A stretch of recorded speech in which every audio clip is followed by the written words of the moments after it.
Dès les premières lueurs du jour, Marseille s'éveillait sous une apparente normalité, mais une tension sourde semblait déjà imprégner l'atmosphère, comme si les événements à venir avaient commencé à peser avant même de se produire. Patrick Nebout, en acceptant de remplacer Jean-Paul Bauer pour assurer le transfert du détenu Yvan Dassary, ne se contentait pas d'assumer une mission supplémentaire. Il cherchait inconsciemment à reprendre pied dans une réalité professionnelle qu'il maîtrisait encore, loin des bouleversements personnels qui fragilisaient son équilibre intérieur. Dans la camionnette, le trajet se déroulait dans un silence ponctué d'échanges brefs mais fonctionnels, chacun restant concentré sur son rôle.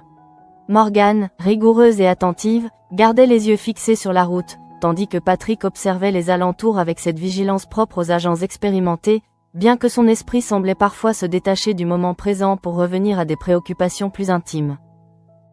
Le sentiment de reprendre le terrain, après une période d'éloignement, lui procurait à la fois un certain apaisement et une inquiétude difficile à définir, comme si une faille invisible persistait en lui. La rupture survint de manière brutale, sans signe avant-coureur perceptible. Une première explosion libéra un nuage dense qui envahit immédiatement l'avant du véhicule, suivi d'une seconde, puis d'une série d'impacts qui plongèrent l'habitacle dans une confusion suffocante. Les bombes lacrymogènes, lancées avec précision, transformèrent en quelques secondes un transfert de routine en situation de crise extrême. La visibilité devint presque nulle, l'air irrespirable, et la coordination entre les agents se trouva instantanément compromise.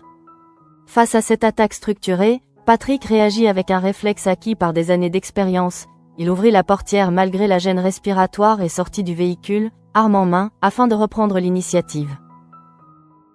À travers la fumée, 4 silhouettes distinctes se dessinaient, chacune dissimulée sous une cagoule et équipée d'armes à feu, confirmant qu'il ne s'agissait pas d'une tentative d'intimidation mais d'une embuscade méthodiquement préparée. Les tirs éclatèrent presque immédiatement, imposant un rythme violent à la scène. Patrick tenta de répondre, d'évaluer les positions adverses, mais la rapidité de l'attaque et la désorientation provoquée par les gaz rendaient toute riposte particulièrement difficile. La scène, saturée de bruit et de mouvement, bascula en quelques instants dans une dynamique incontrôlable où chaque seconde accentuait le désavantage des forces présentes. C'est dans ce contexte que Patrick fut atteint. L'impact, soudain et brutal, interrompit sa tentative de réaction et provoqua une perte immédiate de stabilité. La douleur, d'abord diffuse puis de plus en plus précise, se combina à une sensation de déséquilibre profond, comme si son corps cessait de lui répondre avec la même efficacité. Son champ de vision se rétrécit progressivement, tandis que les sons environnants semblaient s'éloigner, absorbés par un bourdonnement continu. Sa chute ne fut pas seulement physique, elle s'accompagna d'un glissement intérieur, où ses pensées se recentrèrent sur l'essentiel. Dans cet instant suspendu, le visage de Lucie s'imposa à lui avec une intensité inattendue, révélant que, derrière l'agent aguerri, subsistait un père profondément marqué par les épreuves récentes de sa fille. Cette pensée, à la fois douloureuse et protectrice, accompagna son effondrement sur l'asphalte, alors que la scène autour de lui poursuivait son déchaînement. Parallèlement, à Marseille, Lucie traversait une épreuve d'une autre nature, mais tout aussi déstabilisante. Depuis la disparition de Noémie, son quotidien était rythmé par des troubles du sommeil persistants et des cauchemars récurrents, signe d'un traumatisme encore à vif. La nuit précédente avait confirmé cette fragilité. Incapable de trouver un repos apaisant, elle s'était réveillée à plusieurs reprises, envahie par des images qui mêlaient souvenirs et angoisse. Face à cette détresse, elle avait cherché refuge auprès de Léa et Jean-Paul, trouvant dans leur présence une forme de sécurité temporaire. Toutefois, cette proximité ne suffisait pas à effacer le manque ni à apaiser durablement son esprit. Au matin, l'inquiétude de ses parents se manifestait de manière plus visible. Léa observait les signes d'un mal-être profond qu'elle savait difficile à exprimer pour une enfant, tandis que Jean-Paul tentait de concilier son rôle de père et ses responsabilités professionnelles, sans encore percevoir l'ampleur du danger auquel Patrick faisait face au même moment. Dans un autre contexte, loin de la ville, Laura évoluait dans un état de tension croissante. Ce qui, au départ, relevait d'une inquiétude légitime pour Arthur, s'était progressivement transformé en une forme d'obsession structurée par la recherche de preuves. Chaque élément du paysage devenait un indice potentiel, chaque détail renforçant l'idée qu'elle se rapprochait de la vérité. La découverte d'un chiffon taché de sang constitua un point de bascule. L'état du tissu, encore humide par endroits, indiquait un passage récent, ce qui renforça la conviction de Laura qu'Arthur avait été présent dans les environs dans un laps de temps très court. Cette interprétation, bien que fondée sur des éléments limités, prit immédiatement une dimension déterminante dans son raisonnement. Dès lors, la logique collective du groupe céda la place à une initiative individuelle. Malgré les tentatives de Jennifer pour introduire une approche plus mesurée et les remarques de Barbara concernant les contraintes physiques de Yolande, Laura privilégia une progression rapide et ciblée, quitte à s'isoler du reste du groupe.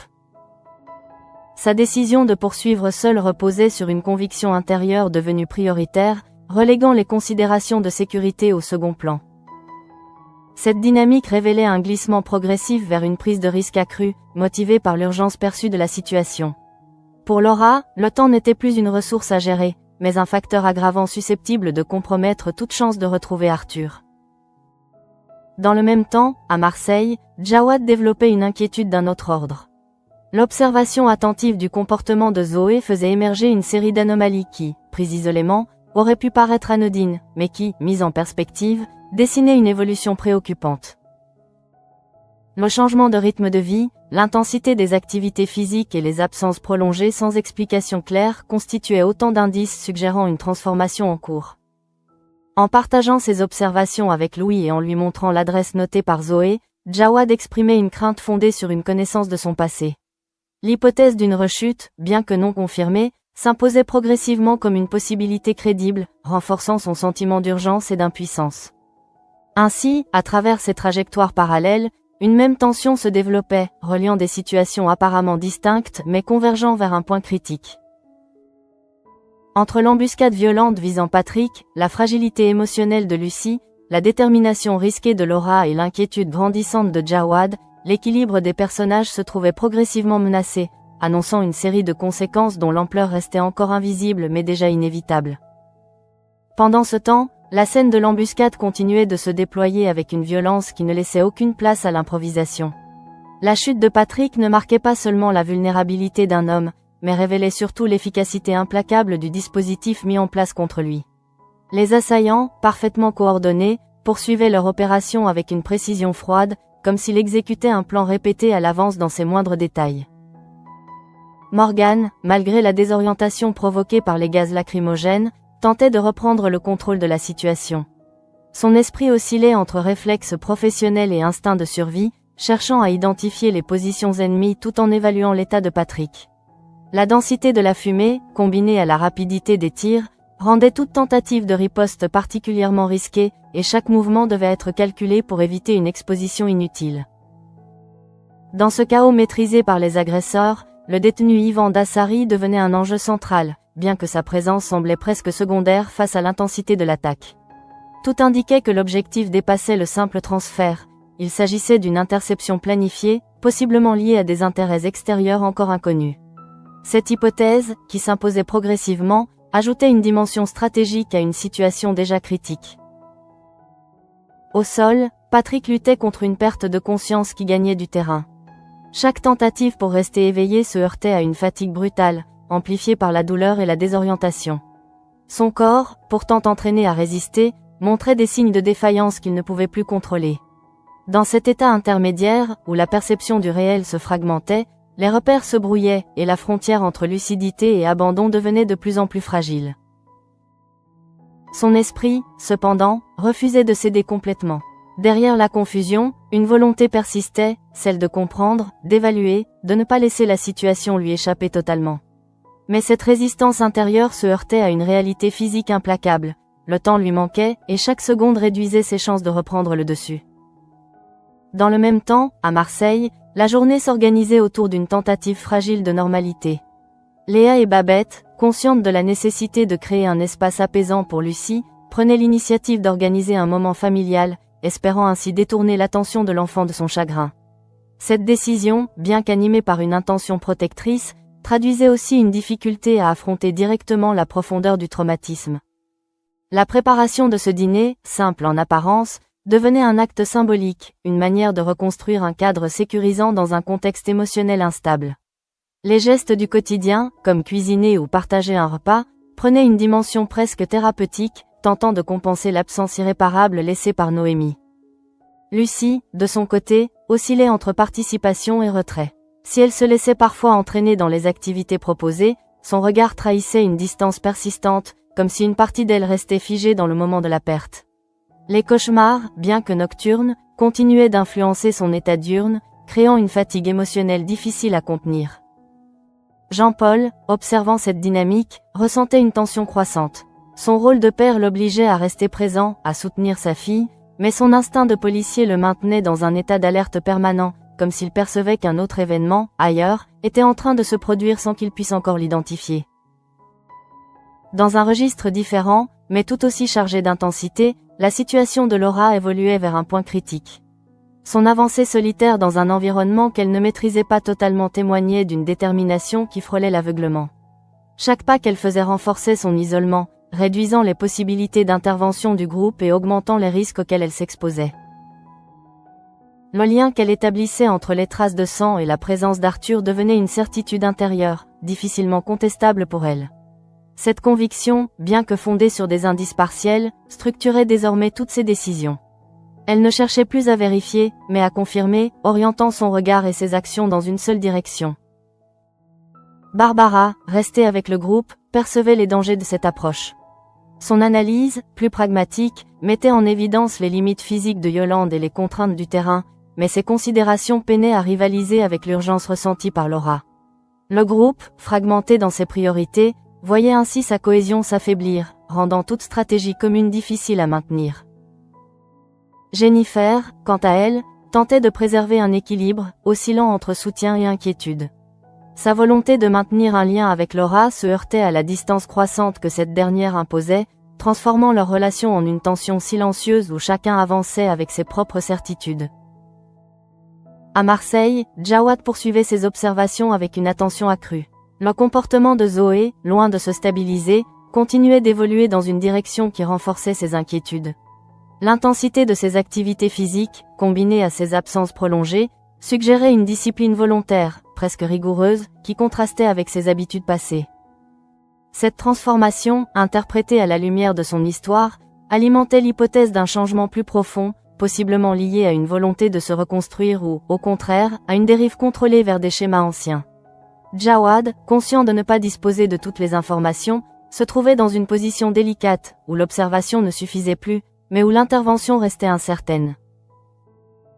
Ainsi, à travers ces différentes trajectoires, une même dynamique se dessinait, celle d'un déséquilibre progressif où chaque personnage, confronté à ses propres limites, avançait vers un point de rupture. L'embuscade contre Patrick, la fragilité de Lucie, l'obsession de Laura et l'inquiétude de Jawad ne constituaient pas des événements isolés, mais les éléments d'un ensemble en tension, prêt à basculer à tout moment dans une nouvelle phase de crise. À ce moment-là, la situation autour de Patrick atteignait un seuil critique où chaque seconde semblait peser davantage que la précédente. L'embuscade, initialement brutale, se transformait désormais en une phase de consolidation pour les assaillants, qui semblaient chercher à sécuriser leur intervention plutôt qu'à prolonger inutilement l'affrontement. Cette évolution révélait une intention claire. Ils n'étaient pas là pour improviser, mais pour exécuter une opération précise avec des objectifs définis en amont. Morgan, toujours sous pression, parvenait progressivement à retrouver une forme de lucidité malgré les conditions extrêmes. La fumée commençait à se dissiper légèrement, laissant apparaître les contours de la scène avec une netteté encore imparfaite, mais suffisante pour évaluer les positions adverses. Son regard se posait tour à tour sur les silhouettes en mouvement, sur la camionnette immobilisée, puis sur Patrick, dont l'immobilité devenait de plus en plus inquiétante. L'urgence de la situation se redéfinissait alors autour d'un double enjeu, survivre à l'attaque tout en empêchant que le transfert ne se transforme en extraction réussie. Cette tension stratégique, combinée à la nécessité d'assurer la sécurité de son collègue, plaçait Morgan dans une position où chaque décision devait intégrer simultanément plusieurs variables contradictoires. Au sol, Patrick continuait de lutter contre une perte de conscience qui gagnait en intensité. Les sensations physiques se faisaient plus diffuses, comme si son corps cherchait à se protéger en réduisant progressivement la perception de la douleur. Ce mécanisme, bien que naturel, accentuait le danger, car il diminuait sa capacité à réagir ou à communiquer. Dans cet état de flottement, ses pensées se structuraient autour d'éléments essentiels, comme si son esprit tentait de s'accrocher à ce qui avait encore du sens. L'image de Lucie revenait avec insistance, mais elle n'était plus seule, elle s'accompagnait désormais d'une conscience plus large de ce qu'il risquait de laisser derrière lui, une accumulation de responsabilités inachevées et de liens fragilisés. Cette prise de conscience, bien que fugace, révélait une dimension profondément humaine dans un contexte dominé par la violence et la stratégie. Elle soulignait également le contraste entre la rigueur professionnelle de Patrick et la vulnérabilité personnelle qu'il ne pouvait plus dissimuler face à une situation qui le dépassait physiquement. Pendant ce temps, à Marseille, le fragile équilibre instauré autour de Lucie commençait déjà à montrer ses limites. Le dîner organisé par Léa et Babette, malgré ses intentions apaisantes, ne parvenait pas à créer la rupture émotionnelle espérée. Les gestes du quotidien, bien que rassurants, restaient insuffisants pour combler l'absence qui structurait désormais l'expérience de l'enfant. Lucie participait aux activités proposées avec une forme d'automatisme, comme si elle reproduisait des comportements attendus sans réellement s'y investir. Son regard, souvent fixe, traduisait une intériorisation du chagrin qui ne trouvait pas encore d'espace pour s'exprimer pleinement. Cette retenue, typique des traumatismes non verbalisés, inquiétait Léa, qui percevait le risque d'un repli durable. Babette, forte de son expérience médicale, adoptait une approche plus mesurée, cherchant à observer avant d'intervenir, consciente que certaines blessures nécessitent du temps avant de pouvoir être abordées. Toutefois, cette prudence n'effaçait pas la gravité de la situation, et l'ensemble de la famille évoluait dans une incertitude émotionnelle constante. Jean-Paul, quant à lui, ressentait une agitation croissante, difficile à rationaliser. Sans disposer d'informations concrètes, il éprouvait une impression diffuse de déséquilibre, comme si plusieurs éléments échappaient à son contrôle simultanément. Cette sensation, nourrie par son expérience professionnelle, le maintenait dans un état de vigilance qui contrastait avec l'apparente tranquillité du moment familial. Dans un autre registre, l'évolution de Laura confirmait le glissement amorcé précédemment. Son isolement progressif dans l'environnement naturel, combiné à une focalisation intense sur la recherche d'Arthur, transformait sa démarche en une trajectoire presque obsessionnelle. Chaque trace, chaque variation du terrain devenait un signal potentiel, renforçant une logique interne difficilement contestable pour elle. La découverte successive d'indices, même ambigus, alimentait un mécanisme de validation continue, où chaque élément était interprété comme une confirmation de ses hypothèses initiales. Cette dynamique, bien que cohérente du point de vue subjectif, réduisait sa capacité à intégrer des informations contradictoires, augmentant ainsi le risque d'erreur d'appréciation. Le groupe, désormais fragmenté, devait gérer les conséquences de cette décision. Barbara, confrontée aux contraintes physiques de Yolande, cherchait à adapter leur progression, tandis que Jennifer tentait de maintenir un lien avec Laura malgré la distance croissante. Cette dispersion des efforts affaiblissait leur efficacité collective, rendant toute intervention coordonnée plus difficile à envisager. Parallèlement, à Marseille, Jawad franchissait un seuil dans son analyse de la situation de Zoé. L'accumulation des comportements atypiques ne pouvait plus être interprétée comme une simple phase de transition. La régularité de ses activités, la discrétion de ses déplacements et l'absence de communication claire constituaient désormais un ensemble cohérent, suggérant une intention structurée. Cette évolution plaçait Jawad face à une décision implicite, continuer à observer ou intervenir au risque de provoquer une réaction qu'il ne maîtriserait pas. Cette hésitation traduisait la complexité de sa position, partagée entre une volonté de protéger et la crainte d'aggraver une situation encore mal définie. Ainsi, à travers ces différentes lignes narratives, une même tension se renforçait, reliant des espaces et des personnages éloignés par des enjeux communs de perte de contrôle et de fragilité croissante. L'embuscade contre Patrick, désormais stabilisée dans sa phase critique, la vulnérabilité persistante de Lucie, l'isolement de Laura et l'inquiétude de Jawad convergeaient vers une intensification du conflit, annonçant une suite où les conséquences de chaque choix deviendraient de plus en plus déterminantes. Dans le même temps, la situation sur les lieux de l'embuscade évoluait vers une forme de basculement silencieux, presque imperceptible pour un regard extérieur, mais lourd de conséquences pour ceux qui en étaient les acteurs directs. L'intensité des tirs diminuait progressivement, non pas parce que le danger s'éloignait, mais parce que l'objectif initial semblait avoir été atteint ou, à tout le moins, suffisamment sécurisé pour permettre aux assaillants de reconfigurer leur action. Ce changement de rythme introduisait une nouvelle forme de tension, moins explosive mais plus stratégique.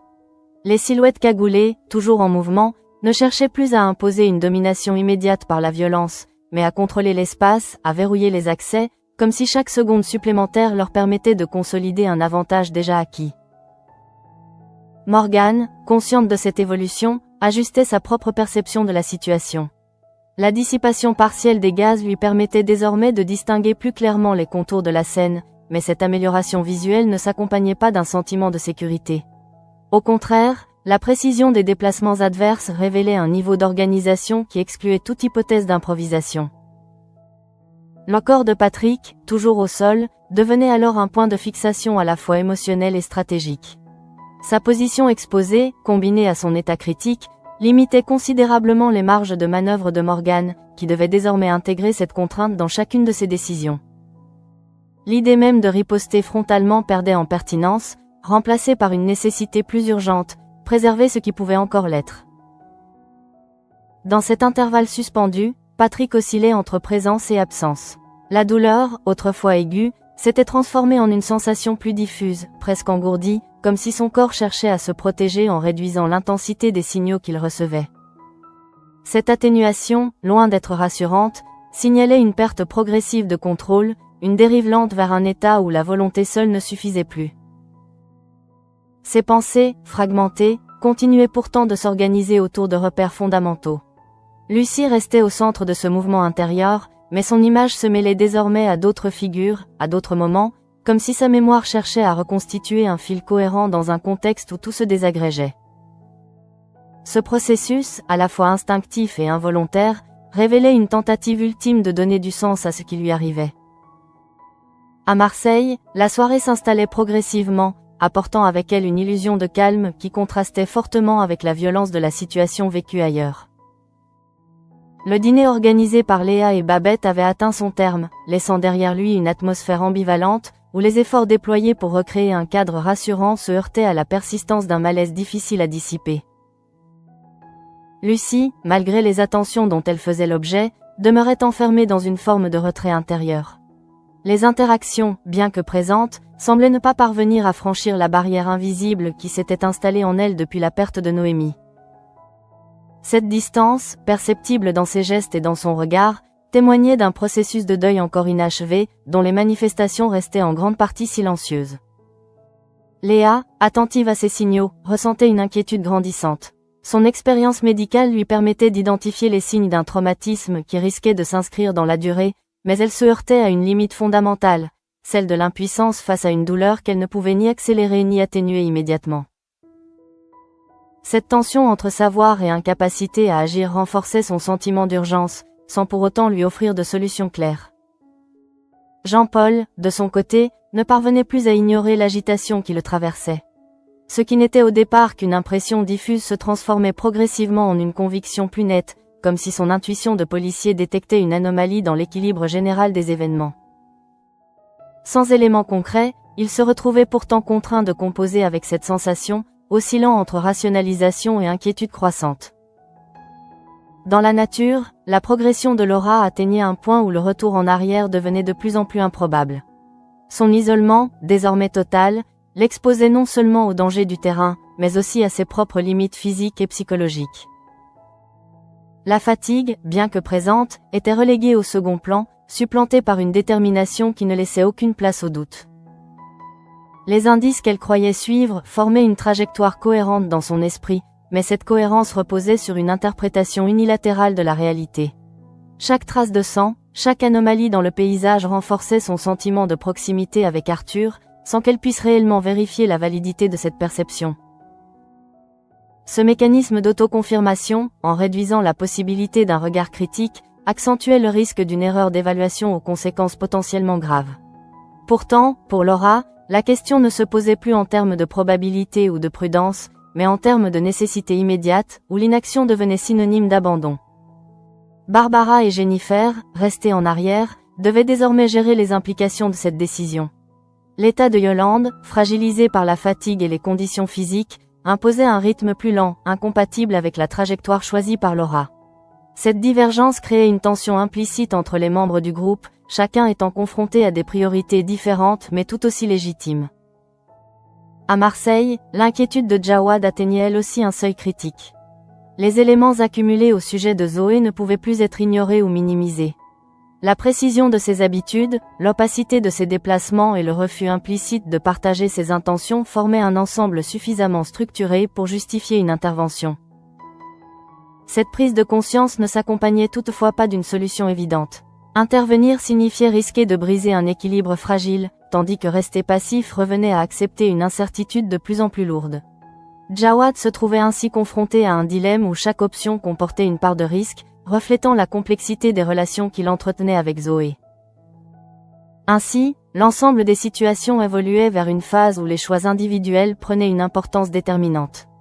L'embuscade, désormais stabilisée dans sa dimension stratégique, la fragilité persistante de Lucy, l'isolement critique de Laura et l'hésitation de Jawad constituaient les éléments d'un système en tension, où chaque décision, chaque retard, chaque erreur pouvait entraîner des conséquences en chaîne.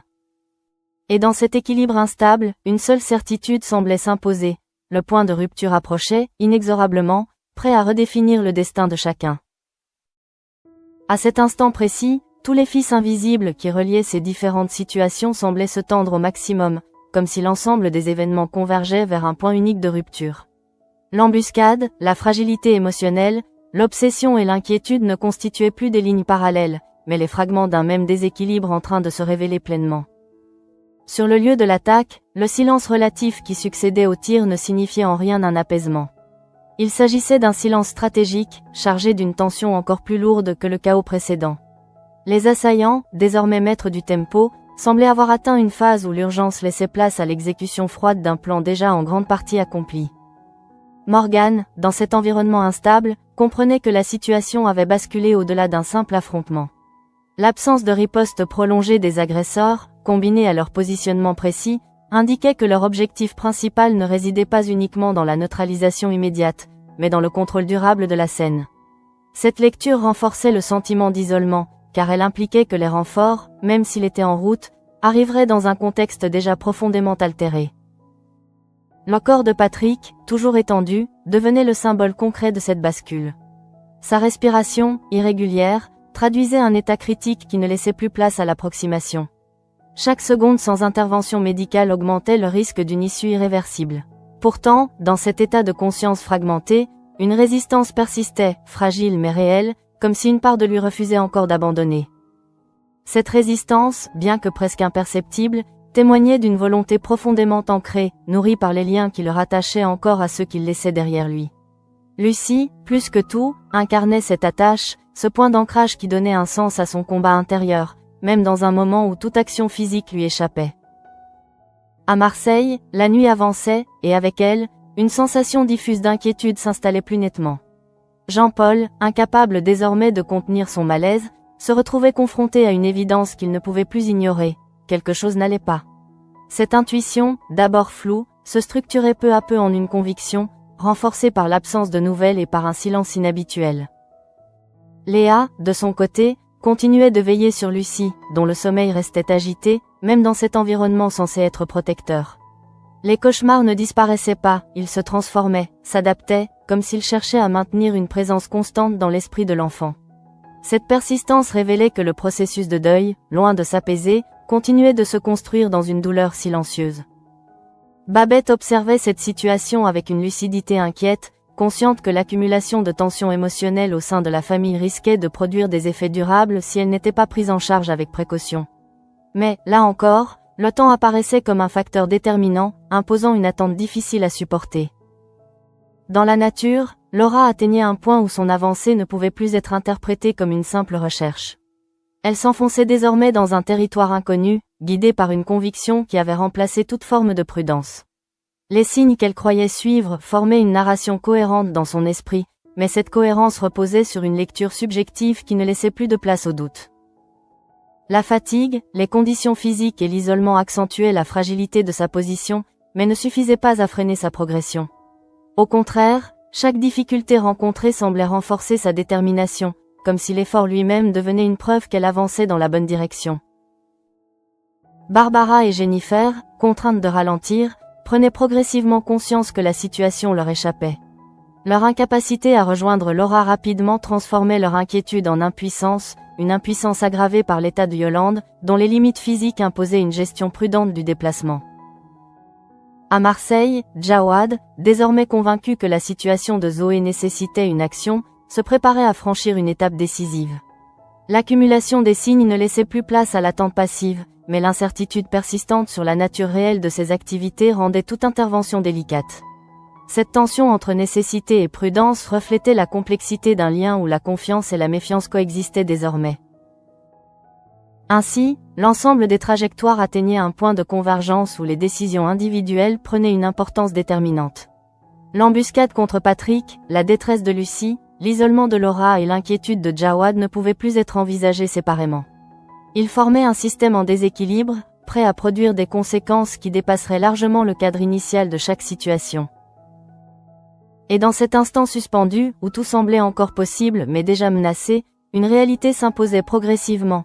Les événements en cours n'étaient que le début d'un enchaînement dont personne ne maîtrisait encore l'issue.